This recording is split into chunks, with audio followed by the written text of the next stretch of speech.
What's up guys, DJ Sterling here, back with another video, and today we're going to be looking at two of my favorite controllers. We have the DDJ-400 here on the bottom, and up here is the SB3. Both of these controllers are very, very similar. They're almost the same except for the DDJ-400 here is made to use record box, as you see here, and the SB3 uses Serato.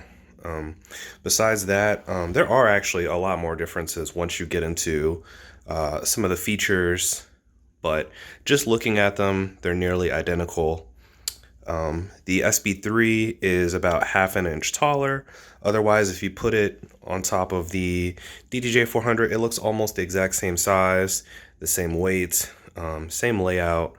So right now we're looking at the DDJ-400. Either controller, it doesn't matter. As soon as you're about to start using the controller, you plug everything up, you're about to play.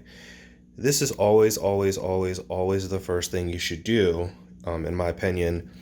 Any controller, take all of your knobs and neutralize everything. So tempo faders go to 0, crossfader goes into the center position. This guy, tempo fader, there's a little click here, you know it's in the middle. These volume faders, I'll leave them down for now. Also, these are the headphone adjustments for the percent of the mix to cue that you want to hear, or the master to cue, the volume, but especially these guys here for your EQ settings. 12 o'clock, everything 12 o'clock. You don't want to start with any, like, you know, low pass filter down or anything like that. Just everything 12 o'clock. Even the gain for now for the channels, 12 o'clock. That's your master volume. I pretty much never have to touch this because I'm always at home using it with the same settings all the time. Some of these guys can stay the same, these effects channels, not too worried about those. But doing that alone will get you a long way. I can't tell you how many times I've connected a controller and I'm like, okay, crap, I have to troubleshoot now because I'm not getting any sound output. And I see a lot of other people also having those same issues.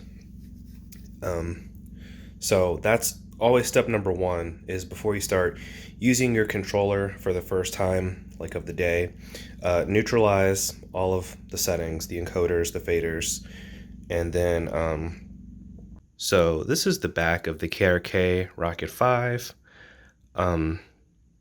Because I use the DDJ-400 and it has RCA output, I just use RCA cables to connect to this monitor. There's also the other connections, TRS and XLR, which are balanced. And basically, the point I wanted to make here was a lot of people talk about hum and interference, and that happens mainly when using RCA cables because it's an unbalanced connection. And the only thing to really know about that is that the cables have no shielding, so they have to accept interference. And so when you hear like hum or static or anything when using RCA cables, you're probably picking up interference from like a power source nearby, or a cable that's touching.